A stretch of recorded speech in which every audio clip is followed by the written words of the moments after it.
मित्रांनो good morning. आजचा दिवस पूर्ण चालू झालेला आहे. आज आम्ही आहोत वृंदावनला. आता इकडून जाणार आहे आम्ही मथुरासाठी. आणि मथुरामध्ये बऱ्याचशा गोष्टी आहेत. श्रीकृष्ण जन्मभूमी आहे. बऱ्याचशा गोष्टी तिकडे आहेत. समजेल आता काय काय आम्हाला करायला मिळते, काय काय करायला नाही मिळणार आहे ते. कारण की एका दिवसामध्ये सर्व गोष्टी करणं शक्य नाही. काही गोष्टी ह्या साईडला आहेत, काही गोष्टी त्या साईडला आहेत. पण जेवढं शक्य आहेत तेवढं आम्ही करण्याचा प्रयत्न करू आणि तुम्हाला दाखवूसुद्धा. आणि उद्या आम्ही सकाळी जाणार आहोत आग्र्यासाठी. तर तुम्हाला तोही पुढचा प्रवास तुम्हाला बघायला मिळेल. तर बघूया आज आता कुठे फिरणार, कुठे जाणार आम्ही तुम्हाला ते सर्व शेअर करतो, तुम्हाला दाखवतो मी. ठीक आहे, चला बघत राहा ब्लॉग. चहा बिस्किट चाललेलं आहे, नाश्ता आमचा चाललेला आहे सकाळी सकाळी. निघायची तयारी चालली आहे. आणि हे बघा तुम्हाला दाखवतो मी. इथं आपली गाडीसुद्धा आलेली आहे.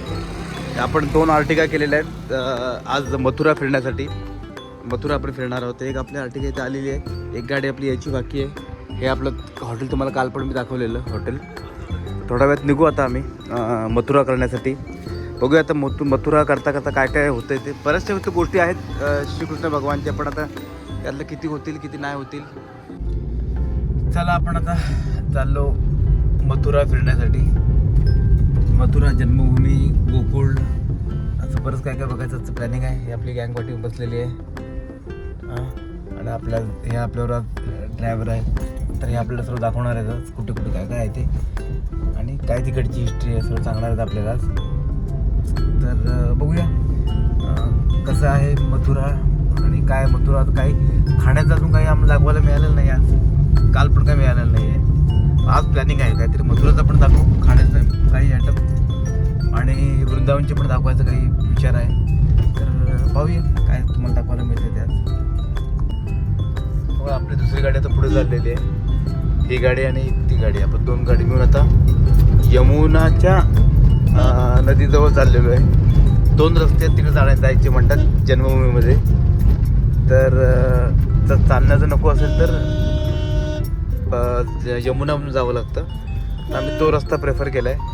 तर बघूया आता कुठे सोडतात आम्हाला, कुठल्या आणि कशी बोट वगैरे काय ते अरेंजमेंट ती तुम्हाला दाखवतो आम्ही. हे आपण यमुनाच्या तटवरती आलेलो आहे. यमुनाचा हा किनारा आहे. त्या गाड्या बघा लागल्या सर्व सध्या. आणि इथून लागतं बोट करायला असं हे म्हणतात आपले ड्रायव्हर आहेत ते. इकडून लागते बोट करायला. याचे बोट करणार ना आपल्या को. इथून बोट करून जावं लागतं. मग आपल्या तिकडे जन्मभूमी वगैरे बघायला मिळते. तर बघूया आता पुढे बोट कशी होते, काय होते आणि किती रुपये घेतात बोटवाले सर तुम्हाला दाखवतो मी. तुम्हाला समजेल मग. हे आपल्या गाडीवर सर उतरत आहे सध्या. आता आपण बोट पकडलेली आहे आणि आता हे यमुना संपूर्ण किनारा आहे. आता आपण चाललेलो आहे तिकडे जन्म झाला श्रीकृष्णाचा, तिकडे आपण चाललेलो आहे आता.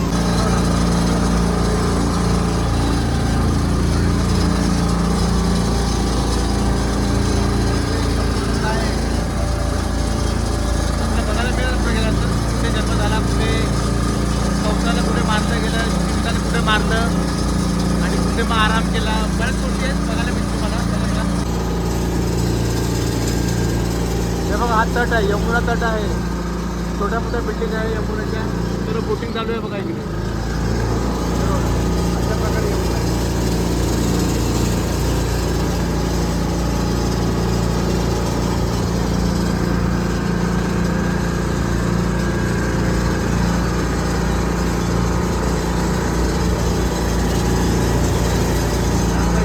तट आहे बघा, यमुना तट. या साईड नदी आहे यमुनेची आणि आता पुढे यमुनाचा भाग आहे.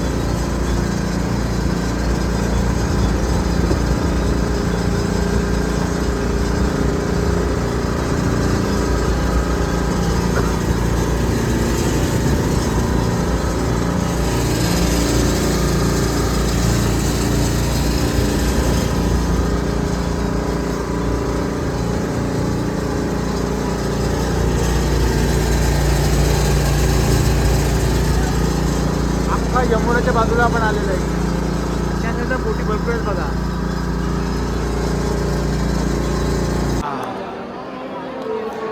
हे मंदिर आहे आपलं द्वारकाधीश मंदिर. बघा सर्वांना दर्शन झालं असेल द्वारकाधीश मंदिराचं. पाया पडून घ्यायचे. द्वारकाधीश मंदिर आहे. दर्शन घ्या सर्वांनी. द्वारकाधीश मंदिर इथे जन्म झालेला आपला श्रीकृष्णांचा. तर सर्वांनी बघून घ्या.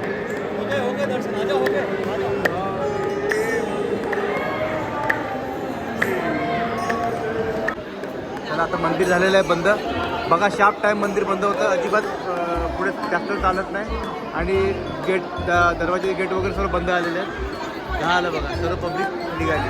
म्हणजे आम्हाला 2-3 सेकंद जर पाठीपुढे झालं असतं 2-4 मिनटं तरी पाठीपुढे झालं असतं तरी हे मंदिर बंद झालं असतं. पण देवाच्या कृपेने आम्हाला दर्शन चांगलं झालेलं आहे. समोर आपलं मंदिर आहे आणि मस्तपैकी दर्शन झालेलं आहे. द्वारकाधीश जन्म झाला श्रीकृष्णांचा. चला आता पुढे आपण बघूया पुढचा प्रवास काय आहे. तर हे बघा समोरचा फ्रंट असा आहे द्वारकाधीश मंदिराचा. हे परत सांगतो मला मी श्रीकृष्णाचं जन्मस्थळ आहे हे द्वारकाधीश मंदिर. इकडे जन्म झालेला श्रीकृष्ण. बघा इथे कचोरी वगैरे असे मिळतात. इथे या साईडला इथे पेढे वगैरे आहेत. मथुरेचे स्पेशल पेढे वगैरे इकडे हलवाई दुकान आहेत छोटी मोठी. आता खायला पुढे मिळत नाही कारण की आम्हाला जायचे पुढे. पुढचा आमचा प्रवास पण आहे. तर हे अशी असं मंदिरं वगैरे आहेत त्याच्या बाजूला. तर तुम्ही कधी येणार असाल तर तुम्हाला समजेल काय काय कसं जायचं. तिथून आपण खाली जायचं आहे. तिथून आपल्या बोट आपली उभी आहे खाली. हम लोक बोट आहे नीचे. तिथं आपल्या बोट इथे खाली आपल्या उभ्या आहेत. तर आपण आपल्या बोटजवळ चाललेलं आहे. ओम से हाय हाय. तर ओम आपला चाललेला आहे इकडून. आणि बघा खाली नदी आहे यमुना नदी आहे खाली. तर आणि हीच ती यमुना नदी आहे मित्रांनो जिकडे श्रीकृष्णाने कालिया दह जो नाग होता कालिया नाग त्याला वध इथं केलेला. हाच तो घाट आहे ज्या ठिकाणी कालिया दह झालेला. आणि इथून पुढे तो एक विश्राम घाट आहे जिकडे कंसाला मारून श्रीकृष्णाने आराम केलेला. तर सर्व श्रीकृष्णाची भूमी आहे इकडे. त्यांचा इतिहास आहे अख्खा. कसं त्यांनी त्यांचं बालपण गेलं वृंदावनमध्ये मथुरामध्ये. तिकडे गेलो का आपण. ठीक आहे. त्याला याचं समजत नाही गल्लीमध्ये कुठे आहेत. पण ओमने आम्हाला सांगितलेला रस्ता की त्या साईडला जायचं आहे आपल्याला. चला तर आपण तिकडे जाऊया. ते चालत आहेत. चलो तर आपण जाऊया पुढे इकडे. इथून पुढे आपण आलेलो आहे. आपले जे पूर्वज आहे